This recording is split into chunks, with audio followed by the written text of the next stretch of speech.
നമസ്കാരം. Time ride editorial ടോക്കിലേക്ക് സ്വാഗതം. ഇന്ന് ലോകം മുഴുവൻ ഫുട്ബോൾ ഏറിയുടെ നിറവിലാണ്, പ്രത്യേകിച്ച് മലയാളികൾ. കാരണം ലോക ഫുട്ബോൾ ക്ലബ്ബുകൾ മുഴുവൻ മലയാളിയുടെ ഫുട്ബോൾ ആവേശം അവരുടെ ഫിഫ അടക്കം അവരുടെ പേജുകളിൽ മലയാളിയുടെ ഫുട്ബോൾ ആവേശത്തെക്കുറിച്ച് പറയുന്നുണ്ട്.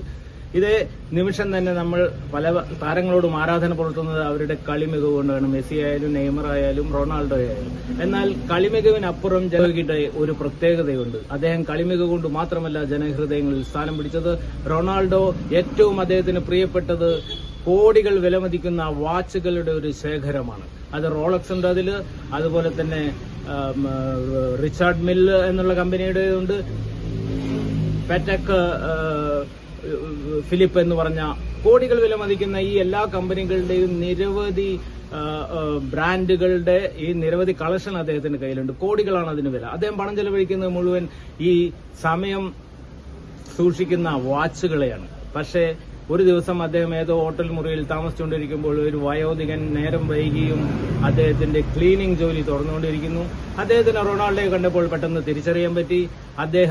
അദ്ദേഹത്തിന്റെ മനസ്സ് തുറന്നു.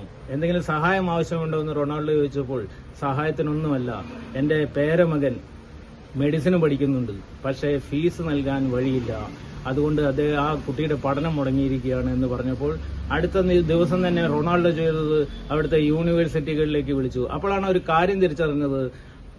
അവിടെ 100 കണക്കിന് വിദ്യാർത്ഥികൾ ഫീസ് അടയ്ക്കാൻ പൈസ ഇല്ലാതെ പഠനം നിലച്ചിരിക്കുന്ന ഒരു അവസ്ഥ റൊണാൾഡോ തിരിച്ചറിയുന്നു. അദ്ദേഹം പരസ്യത്തിന് വേണ്ടിയില്ല, പബ്ലിസിറ്റിക്ക് വേണ്ടിയല്ല. അദ്ദേഹം കരുതി തന്റെ കയ്യിലിരിക്കുന്ന കോടികളുടെ ശേഖരമുള്ള വാച്ചുകളല്ല പ്രധാനം, നാളത്തെ ഭാവിയെ തുറന്നുവിടലാണ്. അദ്ദേഹം കോടിക്കണക്കിന് വിലയുള്ള വാച്ചുകൾ അടുത്ത ദിവസം തന്നെ വിൽപ്പന നടത്തി. ഈ കുട്ടികളുടെ 4 വർഷത്തേക്കുള്ള ആ പണം കൊണ്ട് ആ ഫീസുകൾ അദ്ദേഹം 100 കണക്കിന് വിദ്യാർത്ഥികളുടെ ഫീസ് അടയ്ക്കുകയാണ് ചെയ്തത്.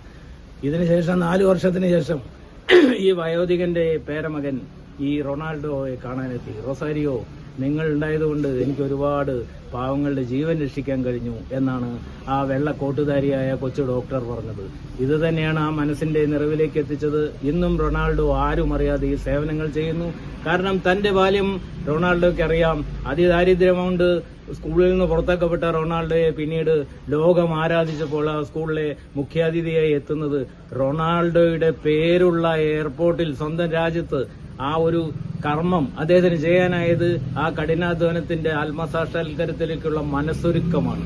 ആ മനസ്സൊരുക്കത്തിലേക്ക് ഒരുപാട് യുവഹൃദയങ്ങളെ എടുത്തു വരുത്തുക എന്നുള്ള ഒരു കാര്യമാണ് ഇന്ന് താൻ സൂക്ഷിക്കുന്ന സമയത്തെ സൂക്ഷിക്കുന്ന കോടികളുടെ വാച്ചുകൾക്കപ്പുറം നാളെയുടെ ഭാവിയുടെ വാഗ്ദാനങ്ങൾ വളർത്തെടുക്കുകയാണ് റൊണാൾഡോ ചെയ്യുന്നത്. ഈ പോസിറ്റീവത നമുക്ക് എല്ലാവർക്കും, നമ്മുടെ സമ്പന്നത കെട്ട് സൂക്ഷിക്കുന്ന എല്ലാവർക്കും ബാധകമാണ് എന്ന് റൊണാൾഡോ വീണ്ടും തെളിയിച്ചുകൊണ്ടാണ് ഈ വർഷത്തെ ലോകകപ്പിലും, ഒരുപക്ഷെ അദ്ദേഹത്തിന്റെ അവസാനത്തെ ലോകകപ്പാണിത്, ജനഹൃദയങ്ങളിലേക്ക് ബൂട്ട് കെട്ടി ഇറങ്ങാൻ പോകുന്നത്. ഈ വിഷയം ഈ എപ്പിസോഡോടെ അവസാനിപ്പിച്ചുകൊണ്ട് ക്യാമറാമാൻ ശ്രീ ആനന്ദ് വിക്രമിനൊപ്പം signing off Reji Nair. Leading Lines, an academy with solutions. Leading Lines, where learning made fun. I am Mahesh Arilal, mentor, fashion and portrait photographer, Leading Lines, Trivandrum. Leading Lines Media Academy is so happy to announce a photography bootcamp starting this June 15th. Photographers are usually focused on the beautiful things in life, and this focus itself improves your whole mood of life, and that's the best part of learning photography. This is a 10 days intensive training program where learning is made so much of fun. We have photo walks, you learn lighting, you learn composition, and much more. So what are you waiting for? Join us.